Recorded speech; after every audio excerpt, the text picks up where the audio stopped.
Hi friends, welcome back to my channel. మీనాని ఇంట్లోంచి పంపిస్తే గాని నేను ఆ ఇంటికి రాను అని ప్రభావతి అంటుంది. కేసు వాపస్ తీసుకోను. మొడితనానికి కూడా ఒక రోగి లక్షణం. దానికి చంపదబ్బే పరమ ఔషధం. ఆ చంప నీదైంది కాబట్టి కామాక్షి ముందు కొట్టలేక వెళ్ళిపోతున్నాను. అంతేనా అండి అని ప్రభావతి అంటుంటే, నువ్వు నీ మనసు మార్చుకోలేవా? మీరు మీ నిర్ణయం మార్చుకోలేరా? నేను మార్చుకోలేను ప్రభా. నేను లేకపోతే మీరు ఉండలేరండి. పర్వాలేదు ప్రభా, అలవాటు చేసుకుంటాను అని సత్యం అక్కడి నుంచి వెళ్ళిపోతాడు. ఏంటి పిచ్చా నీకు ప్రభా? వెళ్ళిపోయారంటవా కామాక్షి? ఇలా మాట్లాడితే ఎవరైనా వెళ్లకుండా ఎందుకుంటారు? ఎప్పుడూ ఇలా పంతం పట్టింది లేదు ఈయన. ఆయనకైనా పట్టుబడి ఉండాలి కదా. ఈ వయసులో ఎడబాటు కోడలి ముందు అవ్వా ఏమైనా బాగుందా అసలా? నలుగురు నవ్విపోరు? ఉన్నారో లేదో చూసి రారాదు కామాక్షి. నాకు ఇది డ్యూటీ ఏంటి, కావాలంటే నువ్వే వెళ్ళి చూసుకో అని కామాక్షి అనగానే ఇక బయటకైతే వెళ్ళి చూస్తుంది ప్రభావతి. అప్పుడే ఇక సత్యం వెళ్ళిపోతుంటే మనోజ్ మరియు రోహిణి అయితే ప్రభావతి డాన్స్ క్లాస్కి వస్తారు. నాన్న నువ్వేంటి ఇక్కడ ఉన్నావని మనోజ్ అడుగుతుంటే, అత్తయ్యని తీసుకెళ్ళడానికి వచ్చారా మావయ్య? అలాంటి ఆలోచనలు ఏం పెట్టుకోకండి. ఆయన వచ్చింది కట్టుకున్న భార్యని ఇంటికి రమ్మని పిలవడానికి కాదు, ఎవరికో పుట్టిన దొంగ మీద ఉన్న కేసు తీయించమని చెప్పడానికి వచ్చారు అనేసి ఇక లోపలికి వెళ్ళిపోతుంది ప్రభావతి. ఏంటి నాన్న ఇది? ఎంతసేపు ఆ ఫ్యామిలీ గురించే మాట్లాడతావేంటి? మా గురించి అసలు నువ్వు పట్టించుకోవేంటి? అమ్మ ఇంట్లో లేకపోతే ఎవరిష్టొచ్చు వాళ్ళు ఉంటారు నాన్న. అమ్మని వెనక్కి ఎలా తీసుకురావాలో అని ఆలోచించకుండా వాడెవరి గురించి ఆలోచిస్తావేంటి? ఆ మీనా వాళ్ళ తమ్ముడిని కాపాడాలని చూస్తావేంటి నాన్న అని మనోజ్ అంటుంటే ఇక సత్యమైతే మాట్లాడకుండా అక్కడి నుంచి కోపంగా చూసి వెళ్ళిపోతాడు. ఏంటమ్మా, నాన్న నేను తీసుకురావడానికి రాలేదా? ఎవరి పంతం మీద వాళ్ళున్నారు, ఎవరి పట్టుదల మీద వాళ్ళు ఉన్నారులే మనోజు. బహుశా మీ అమ్మ నాన్న కలిసి ఉండే రోజులు మళ్ళీ రావేమో. నేను కూడా మీ అమ్మని ఎంతకాలం భరిస్తాను? అదే ఎంతకాలం పోషణ చేస్తాను? మీ ముగ్గురు గాడిదల్లా ఖర్చు తగ్గిందని మీ ఇంట్లో మీరు హాయిగా ఉంటారు. మీ నాన్న కూడా మీ నాన్నమ్మ దగ్గరికి వెళ్ళిపోయి శేష జీవితాన్ని పుట్టింట్లోనే గడుపుతారు. ఎటొచ్చి బాలు మీ నాన్ని బయటికి పంపించకపోతే ఆ ఇంటికి రానని శబదం చేసి వచ్చినా మీ అమ్మకే సమస్య. ఎవరేం చేసినా ఆ ఇంట్లో నుండి బాలు మీ నాన్నని కదల్చలేరు. శబదం చేసింది కాబట్టి మీ అమ్మే రాలేదు. పుట్టింటికి వెళ్దామంటే పులలేసే రకమని ఏనాడు మొహం మీద తలుపేసి పంపించేశారు. ఇక మీ అమ్మ బతుకు గోదారే. ఎంత కథ చెప్పావు కామాక్షి, వెళ్ళలేకపోయావా? నీ కడుపులో ఇంత పగుందా? జరిగేదిదే, రాసి పెట్టుకో ప్రభా. నా మాట విని పంతం వదిలేసి నీ ఇంటికి నువ్వు వెళ్ళు. నువ్వు ఆగత్తా. అమ్మా, నాన్న అడిగితే నువ్వు కేసు వెనక్కి తీసుకుంటానన్నావా? నేనంత వెరుదానేంట్రా? నేనెందుకు వెనక్కి తీసుకుంటాను? కరెక్ట్ అమ్మా, నీ దగ్గర 1,00,000 రూపాయలు కొట్టేశారు కదా, వాడిని ఊరికి వదలకూడదు, జైలు పంపించి శిక్ష పడేలా చెయ్యాలి. కనీసం 7-8 శిక్ష పడాలి అని చెప్పేసి ఇక మనోజ్ అంటుంటే, నువ్వు 1,00,000కే ఇలా అంటున్నావు, మరి మీ నాన్న కష్టాజీతం 40 లక్షలు నువ్వు ఎత్తుకుపోయావు కదరా. అంతేనా? హనీమూన్ కానీ ఒకసారి 1,00,000 రూపాయలు కొట్టేశావు కదా, పైగా మీనా నగలు తాకట్టు పెట్టుకోమనిస్తే అమ్మేసుకున్నావు కదా, మరి నీకెన్నేళ్ళు పడాలరా శిక్ష అని కామాక్షి అంటుంది. 1,00,000కు 7 ఏళ్ళు అన్నావు, 40 లక్షలకి ఎన్నేళ్ళరా మరి? మీ అత్తేంటి మన తరపున మాట్లాడుతున్నట్టే మాట్లాడుతూ లైస్గా వాసలు పడుతూ ఉంటుంది. కామాక్షి, కాసేపు నోరు మూసుకుని ఉంటావా? అలాగే ఈ యాపిల్స్ ముక్కలు తింటా ఉంటాను, మీరు కాపురం ఎలా కూల్చుకోవాలో చర్చించుకుంటూ ఉండండి అని కామాక్షి అంటుంది. అమ్మా, వాడు నిజంగా దొంగేనే. వాడినాంటి వాడిని వదిలేస్తే ఎవరూ లేనప్పుడు ఇంటికి వచ్చి నన్ను కత్తితో పొడిచి మన ఒంటి మీద బంగారం అంతా ఎత్తుకుపోతాడమ్మా. నువ్వు ఆగరా, భయపెట్టకు నన్ను. హెల్మెట్ పెట్టుకుని నడి రోడ్డు మీద 1,00,000 రూపాయలు దొంగతనం చేసిన వాడు హత్య చేయలేడా? ఏంట్రా హత్య? అవునమ్మా. రే, నువ్వు నన్ను ఇంకా భద్రగొడుతున్నావురా బాబు. వాడు అలాంటి వాడే అయితే కేసు వాపస్ తీసుకోకపోయినా జైలు నుంచి విడుదల కాగానే సరాసరి వచ్చి పొడిచి పగ తీర్చుకుంటాడులే ప్రభా అని నా అమూల్యమైన అభిప్రాయం.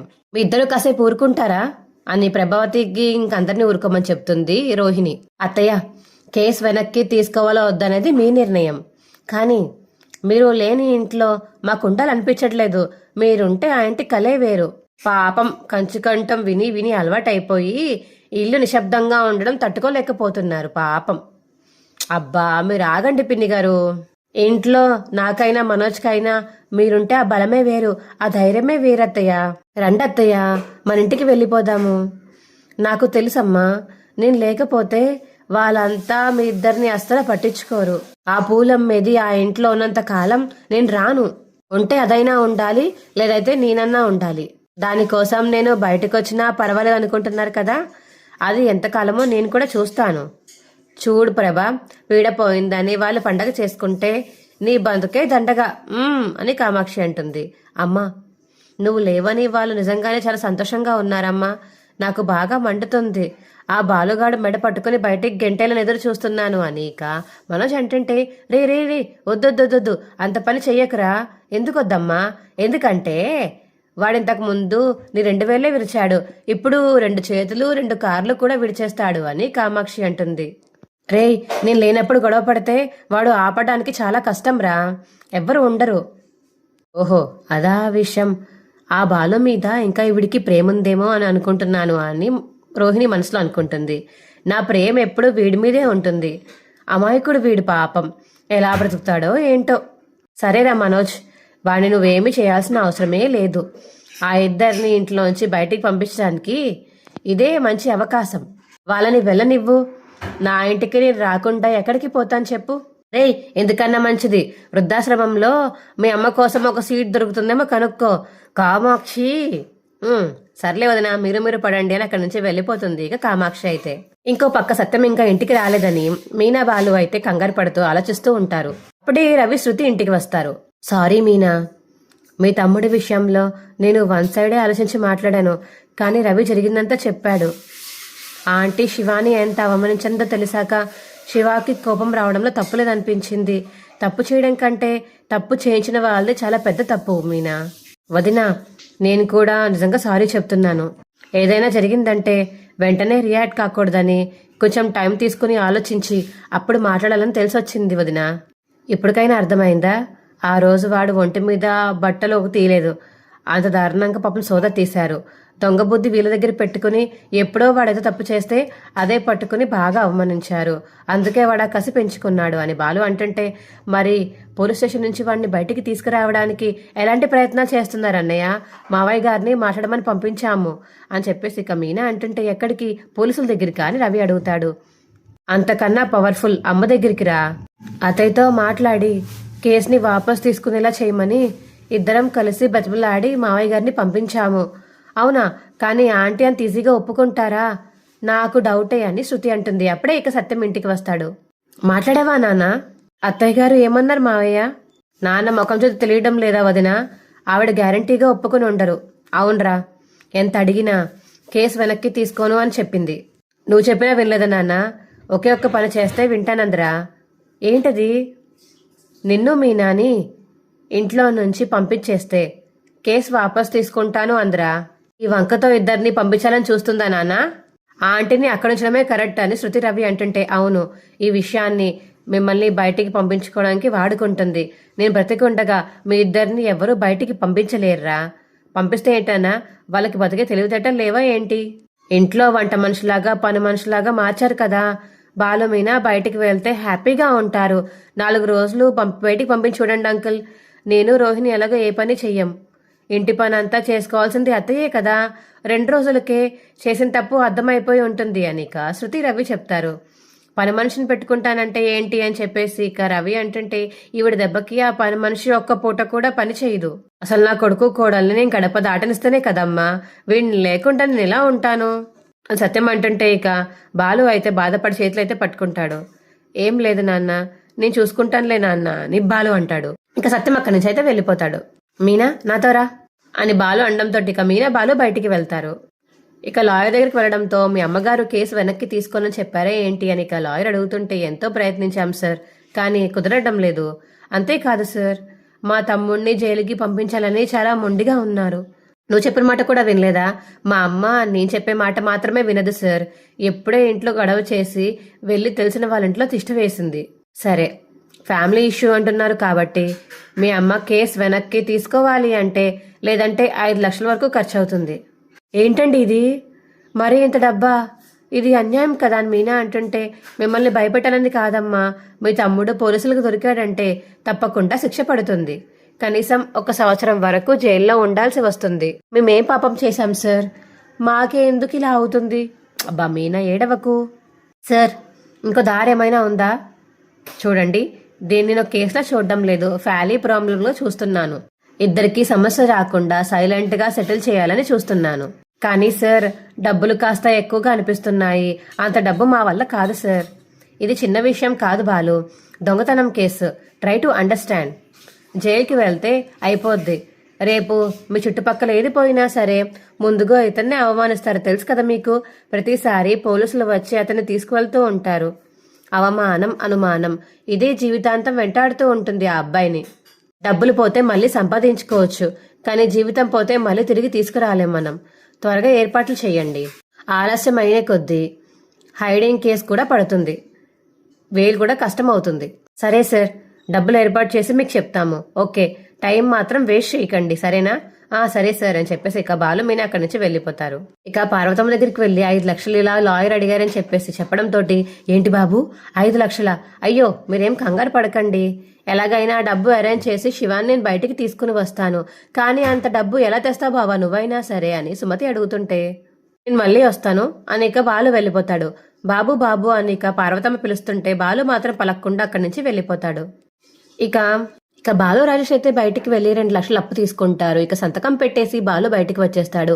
అమ్మయ్య 2 లక్షలు దొరికినాయిరా, ఇంకో 3 లక్షలు దొరకాలి అని ఇక బాలు అంటుంటే, రే ఇదిగో నా దగ్గర 25,000 ఉన్నాయి తీసుకో అని రాజేష్ అయితే బాలు చేతిలో పెడతాడు.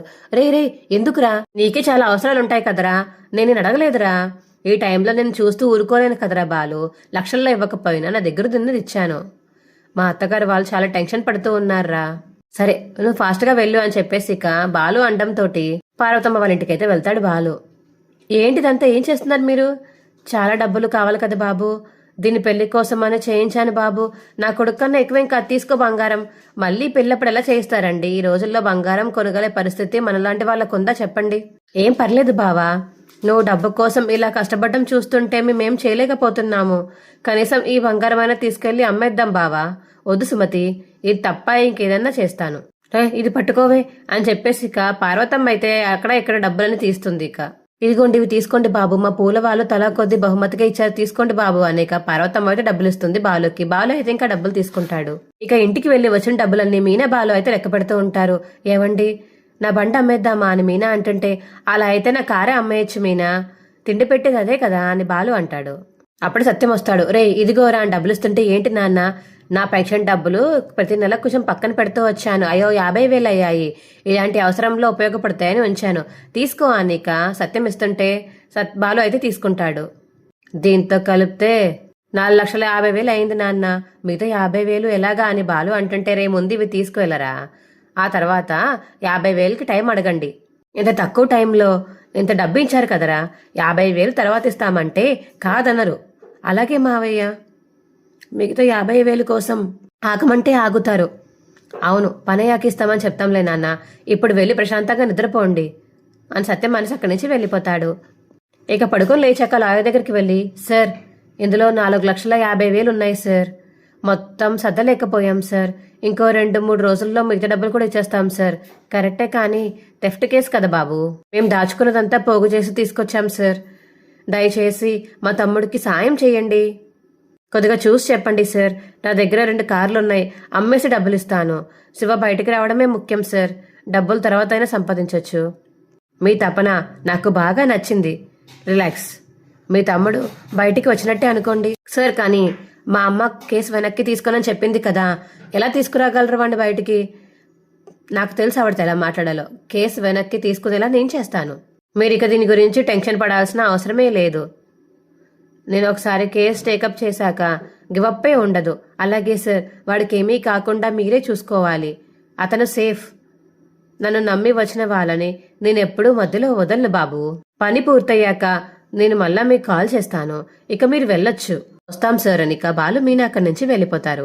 సార్ డబ్బులు కొంచెం తక్కువగా ఉన్నాయి, సరిపోతాయా?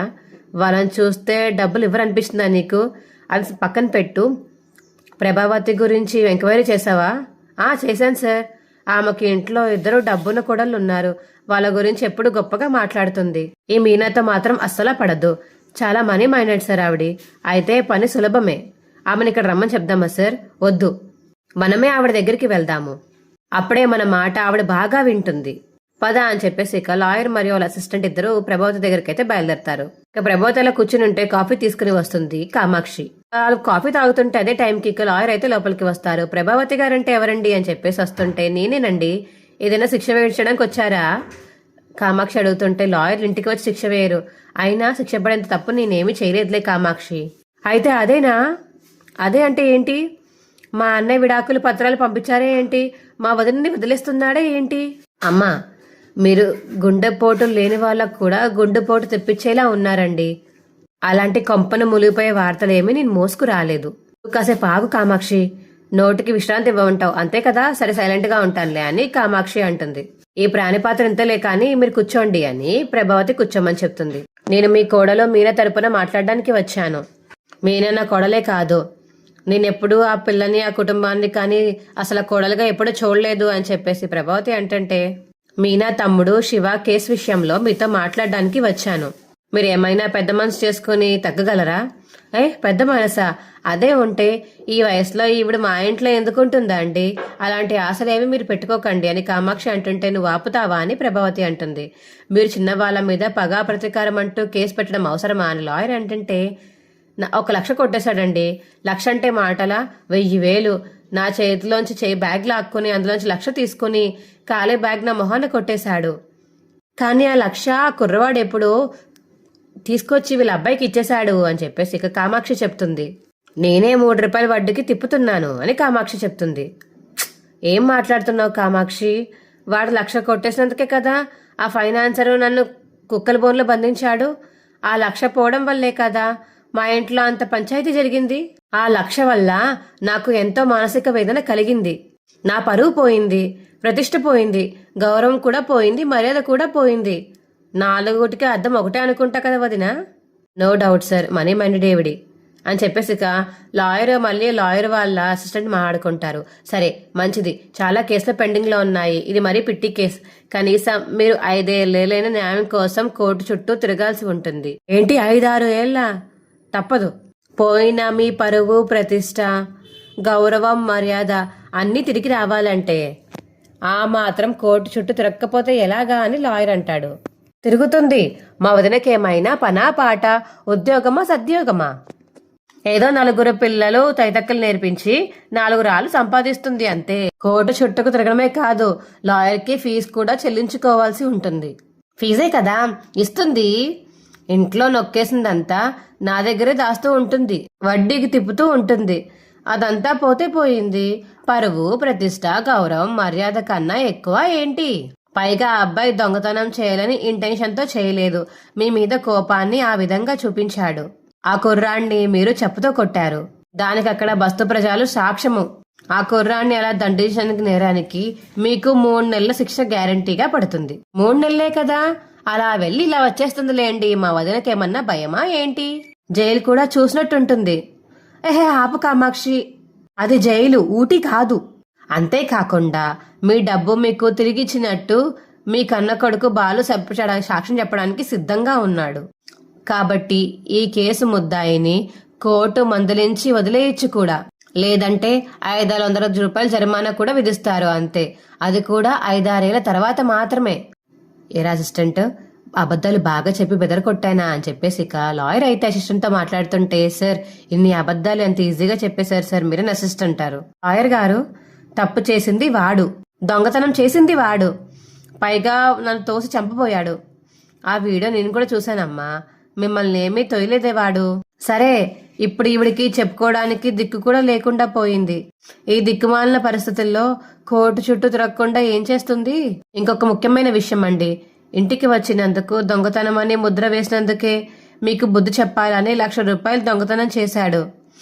రేపు మీ వల్ల పొరపాటున వాడు జైలుకి వెళ్లాల్సి వస్తే విడుదల కాగానే ఆ పగతో మీ మీద ప్రతీకారం తీర్చుకుంటే అప్పుడేం చేస్తారు అని లాయర్ అంటుంటే, వేట కరువులతో మిమ్మల్ని వెంటాడి చంపేస్తే అని లాయర్ అంటుంటే ప్రభావతి అయితే ఊహించుకుంటుంది.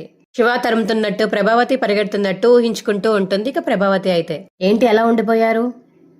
వదిన భయపడకు, వాడికి రాడు, వాడు కోర్టు తీర్పు వచ్చాక రావచ్చులే అని చెప్పేసి ఇక కామాక్షి లాయర్ అంటారు. చూడండి లాయర్ గారు, నేను అసలు డబ్బు మనిషిని కాదు, కానీ వాడు నన్ను ఇలా అవమానించాడు. వాడికి బుద్ధి చెప్పాలని నేను కేసు పెట్టాను, కానీ దానివల్ల వాడి చదువు భవిష్యత్తు నాశనం అయిపోతుందంటే దానికి నేను మాత్రం ఏం చేయగలను? దానివల్ల నాకేంటి లాభం? అర్థమైంది. పెళ్లికి బిచ్చం పెట్టని మా వదిన 30 రూపాయల లాభం లేదే ఇలా కేసు వాపస్ తీసుకుంటుందని ఎలా అనుకుంటున్నారు? అంత మంచిదనం ఈ జన్మలో మా వదినకి రాదలే, నేర్చుకోదు. కాబట్టి బేరం మొదలు పెట్టండి అని కామాక్షి అంటుంటే 50,000 ఇప్పిస్తాను అని లాయర్ అంటుంటే, అబ్బే కేసు పెట్టడమే మంచిది, సరే 1,00,000 ఇస్తాను, కోర్టు చుట్టూ తిరగడమే నయం, 2,00,000 ఇస్తానని లాయర్ అంటుంటే ఇక ప్రభావతి అయితే అలా నించుని ఉంటుంది. కుదరదండి అంటుంది. సరే అండి, అయితే ఈ 2,00,000 ఇవ్వాల్సిన వాళ్ళకి ఇచ్చి కేసు కొట్టే ఇచ్చేస్తాను, పదా అని చెప్పేసి లాయర్ వెళ్ళిపోతుంటే కామాక్షి మాట్లాడు అని చెప్పేసి అంటుంటే, సార్ ఆగండి, రండి సార్, లోపలికి రండి సార్ అని కామాక్షి అంటుంది. మా వదిన్ని నేను ఎలా పిలిపిస్తానో ఆ 2,00,000 కుదిరినట్టే అనుకోండి, కానీ ఆవిడ పోలీస్ స్టేషన్కి వచ్చి కేసు వాపస్ తీసుకుంటున్నట్టు సంతకం పెట్టాలి. 2,00,000 ఇస్తే పోలీస్ స్టేషన్కి ఏంటి, ఢిల్లీ రైల్వే స్టేషన్కి వచ్చి సంతకం చేయమన్నా చేస్తుంది. ఏ వదినా అని డబ్బులు ఇప్పుడే ఇవ్వాలి అని ప్రభావతి అండంతో, ఇప్పుడే ఇస్తాను, ఇంకొక షరతు చెప్పండి, ఈ విషయం మా ఇంట్లో మా కోడలతో సహా ఎవరికీ తెలియకూడదు. సరే అనిక 2,00,000 తీసుకుని ప్రభావతి చేతిలో అయితే పెడతాడు లాయర్. ఇది మీరు నాకేం ఫ్రీగా ఇవ్వడం లేదు, వాడి జీవితాన్ని నిలబెడుతున్నాను, దానికి దక్షిణ. అవునవును, నీ దయా దాక్షిణ్యాలకు వాడిచ్చే దక్షిణ పాపం. నువ్వు ఈ డబ్బు దాచిపెట్టు ప్రభా, నేను పోలీస్ స్టేషన్కి వెళ్ళి కేసు వాపస్ తీసుకుని వస్తాను. అలాగే, అక్కడ నువ్వు దయమయంగా పోసుకొట్టి సంతకం పెట్టిరా అని కామాక్షి అంటుంది. ఆ డబ్బులు ఎక్కడ పెట్టాలా అని కిచెన్ రూమ్ లో వెతుకుతూ ఉంటుంది కామాక్షి అయితే. కందిపప్పు డబ్బా అయితేనే కరెక్ట్ అని చెప్పేసి కందిపప్పు డబ్బాలు అయితే డబ్బులు పెడుతుంది కామాక్షి. ఇలాంటి దరిద్రపు గొట్టు పనులు చేసి సంపాదించిన డబ్బు ఏం నిలుస్తుంది, చచ్చా అని అక్కడి నుంచి వెళ్ళిపోతుంది కామాక్షి అయితే. ఇక బాలు అయితే టెన్షన్ పడుతూ హాల్లో అటు తిరుగుతూ ఉంటాడు. మావయ్య వంట అయింది, రండి వడ్డిస్తాను అని మీనా అంటుంటే, అందరం కలిసే తిందాంలేమ్మా అని ఇద్దరం ఆడుకుంటుంటే అప్పుడే ఇక బాలుకైతే ఫోన్ వస్తుంది. నాన్న లాయర్ ఫోన్ చేస్తున్నారు నాన్న. హలో, నేను గుడ్ న్యూస్ చెప్పడానికి ఫోన్ చేశానయ్యా. అవునా సార్, మీరు తండ్రి కాబోతున్నారా? ఆ గుడ్ న్యూస్ నీకెందుకు చెప్తానయ్యా, కరెక్టే కదా సార్, ఆతృతలో ఆరాటపడ్డాను. చెప్పండి సార్, ఏంటా గుడ్ న్యూస్? మీ అమ్మగారు కేసు వెనక్కి తీసుకోవడానికి ఒప్పుకున్నారు. సార్ మీరేమన్నారు, ఒకసారి మళ్ళీ చెప్తారా? మీ బామర్ది మీద కట్టిన కేసు మీ అమ్మగారు వెనక్కి వాపస్ తీసుకున్నారు అని లాయర్ చెప్పడంతో, మీరు నిజంగానే మా ప్రభావతిని కలిసారా, లేకపోతే ఏ ప్రేమవతినో హైభవతినో కలిసారా? సాక్షాత్తు మీ అమ్మగారినే కలిశానయ్యా, ఆవిడ స్టేషన్కి వచ్చి కేసు విత్డ్రా చేసుకున్నారు, ఇది మా ఫ్యామిలీ మ్యాటర్ అని సంతకం కూడా పెట్టారయ్యా. ఏ గులిక వేశారు సార్? ఏంటి ఆ రాత్రి ఉదయం ఎలా కలిగిందో ఏంటో. సర్లే, మా అమ్మ మనసు ఎలా మారింది, ఏం చెప్పి ఒప్పించారు సార్? 2,00,000 బొక్క పెట్టుకుని అని చెప్పేసి ఇక లాయర్ అయితే మనసులో అనుకుని, మీరు మాట్లాడే విధానంలో మాట్లాడి ఒప్పించాను, ఆవిడ పెద్ద మనసు చేసుకుని అర్థం చేసుకున్నారు, మీ శివకి ఏ ప్రాబ్లం లేదయ్యా. థ్యాంక్ యూ డాక్టర్ గారు, మా తెక్కు వదిలించారు. సారీ లాయర్ గారు, థ్యాంక్ యూ అని ఫోన్ కట్ చేస్తాడు బాలు. మీనా నాన్న, శివకంకి ఎలాంటి సమస్య లేదు. ఈ ఆ సత్యాన్ని జీరం చేసుకోలేకపోతున్నాడురా. మొదటిసారి మీ అమ్మ మనుషులాగా స్పందించేసరికి నేను బెల్లం కొట్లో రాయిలా ఉండిపోయానురా. నిజంగానే లాయర్ గారు చెప్పారు కదా మావయ్య, ఎలాగైతేనే అత్తయ్య ఒప్పుకున్నారు. నాన్న, ఇది నిజంగానే మీనాకి వాళ్ళ అమ్మగారికి గుడ్ న్యూసే నాన్న. ఏంట్రా ఎందుకు అరుస్తున్నాను మనోజ్ వచ్చి అరుస్తుంటే? నీకోటి చెప్తున్నా, అమ్మకు కూడా మనసుందని రుజువైందిరా. ఏ డాక్టర్ చెప్పాడు? లాయర్ చెప్పాడురా. ఏంటన్నయ్య, అర్థమయ్యేలా చెప్పు. మా శివ మీద పెట్టిన కేసు అత్తయ్య వాపస్ తీసుకున్నారు రవి. అవునా వదినా? ఇదేదో రాంగ్ ఇన్ఫర్మేషన్లా ఉంది, ఫేక్ న్యూస్, నమ్మద్దు. రే రవి, నిజమేరా, ఇప్పుడే లాయర్ ఫోన్ చేసి చెప్పాడు, నేను నమ్మలేకపోతున్నాను. అయితే ఇది నిజమైన గుడ్ న్యూస్. మీనా, నీకు చాలా హ్యాపీగా ఉంటుంటే కదా అని శృతి అంటుంటే, చాలా హ్యాపీ అని మీనా అంటుంది. నాకు ఇంకా డౌట్గా ఉంది. అత్తయ్య ఏంటి అంత పెద్ద దొంగతనం చేసిన వాడిని క్షమించి విడిచిపెట్టడం ఏంటి అని రోహిణి అడుగుతుంది. అంటే ఏంటి అని శృతి అంటుంటే, దొంగ బుద్ధి ఉన్న వాళ్ళని జైలుకి పంపించేస్తేనే మార్పు వస్తుంది, మీ నాన్న ఎక్కడున్నాడు? జైల్లోనే ఉన్నాడు కదా రోహిణి. ఏ తప్పు చేయలేందే ఇన్ని రోజులు జైల్లో ఎందుకున్నాడు మీ నాన్న? ఏ మోసం చెయ్యందే అక్కడ పోలీసులు వెళ్ళి వాళ్ళ ఊరికే జైల్లో పెట్టడానికి? కరెక్టే కదా, జైల్లోనే ఉండనివ్వు అని శృతి అంటుంటే, అలా జైల్లో ఉంటేనే మీ నాన్నగారు కూడా మార్పు వచ్చి మనిషిగా మారతాడు అని రవి అంటారు. రే, మా మావయ్య గారిని షాప్ పెట్టుకోవడానికి డబ్బులు ఇచ్చారా? ఫ్రాడ్ పనులు చేసి సంపాదించేదైతే నేను ఇస్తాను అని రవి అంటాడు. ఇదంతా దేవుడి దయ అని దేవుడు దండం పెట్టుకుంటుంది మీనా. నాన్న, మనసున్న మనసావతిని నువ్వు వెళ్ళి ఇంటికి తీసుకురా నాన్న. అవును నాన్న, అమ్మ లేకపోతే ఇల్లు ఉప్పులేని పప్పులా ఉంది. అవును మావయ్య, మీరెళ్ళి పిలిస్తే వస్తారు. అత్తయ్యలో ఇంత మార్పా అని రోహిణి అంటుంటే, ఇందాక నుంచి చూస్తున్నాను మా తమ్ముడు బయటికి రావడం నీకు ఇష్టం లేదా రోహిణి? ఆహా, అలా కాదు మీనా, వెళ్ళు మీ నాన్నని విడిపించుకో రోహిణి అని శృతి అంటుంది. మీనా, మనం శృతితో వెళ్ళి శివాని తీసుకుని ఇంటికి వెళ్దాం పదా అనిక మీనా బాలు అయితే బయటికి వెళ్ళిపోతారు. అప్పుడు ఇక శివ అయితే ఇంటికి వస్తాడు, బాలు మీనా కూడా వస్తారు. ఇక శివాని చూసి చాలా ఆనందంగా ఫీల్ అవుతారు సుమతి మరియు పార్వతమ్మ. అయితే ఎలా ఉన్నావురా? మా ప్రేమావతి వీడిపైన జాలు చూపించిందిలే, ఆవిడ పెట్టిన కేసు ఆవిడే వెనక్కి తీసుకుంది. అవునా, లోపలికి రండి లోపలికి రండి అని ఇక సుమతి అయితే లోపలికి లాక్కుని తీసుకువెళ్తుంది శివాని. అమ్మా అమ్మా ఎవరొచ్చారో చూడమ్మా, అమ్మ చూడమ్మా అని చెప్పేసి ఇక సుమతి పిలవడంతో, శివ రే ఎలా తీసుకొచ్చారు? మా అత్తయ్య పెట్టిన కేసు వెనక్కి తీసుకున్నారమ్మా. అమ్మా అవునా, సరే ఒక్క నిమిషం ఉండండి, దేవుడికి దీపం వెలిగించి వస్తాను అని చెప్పేసి ఇక పార్వతమ్మ అయితే దేవుడి దగ్గర దీపం వెలిగించి దండం పెట్టుకుని వస్తుంది. మా కొడుకుని కాపాడినందుకు మీకు శతకోటి దండాలు. మా అత్తయ్య ఎందుకలా ఆలోచించారో తెలియదు కానీ అమ్మ మనసు మార్చుకుని కేసు వాపస్ తీసుకున్నారు. అవును, మా అమ్మ మనసు మారి మనిషిగా మారింది. ఇంకా ఎప్పుడుకి ఎవ్వరికి ఏ సమస్య ఉండదు. అరే, ఇంత దూరం అమ్మ అమ్మ అని పిలిచే ఇక్కడ ఆగిపోయావేంట్రా, వెళ్ళు అని సుమతి అంటుంటే ఇక పార్వతమ్మ దగ్గరికి అయితే వెళ్ళి నించుంటాడు శివ. అమ్మా, నేను తప్పు చేశానమ్మా, నన్ను క్షమించమ్మా అని చెప్పేసి ఇక శివ అంటుంటే పార్వతమ్మ శివ ఇక హక్ చేసుకుంటారు ఏడుస్తూ. నేను తప్పు చేశానమ్మా, నన్ను క్షమించు. నువ్వేదైనా చెప్పాలనుకుంటే చెప్పాల్సింది నాకు కాదురా, మీ బావకి అని పార్వతమ్మ అంటుంది. మా వీడియో మీకు ఎలా అనిపించిందో కింద కామెంట్ సెక్షన్లో తెలియచేయండి. మా వీడియో కనుక నచ్చితే మా వీడియోని లైక్ చేసి తప్పకుండా మా ఛానల్ సబ్స్క్రైబ్ చేసుకోండి. పక్కనే ఉన్న గంట సింబల్ మీద క్లిక్ చేసి నోటిఫికేషన్స్ ఆల్లో పెట్టుకోండి. అప్పుడే మేము చేసే వీడియోలు మీకు రోజు వస్తుంటాయి. బాయ్.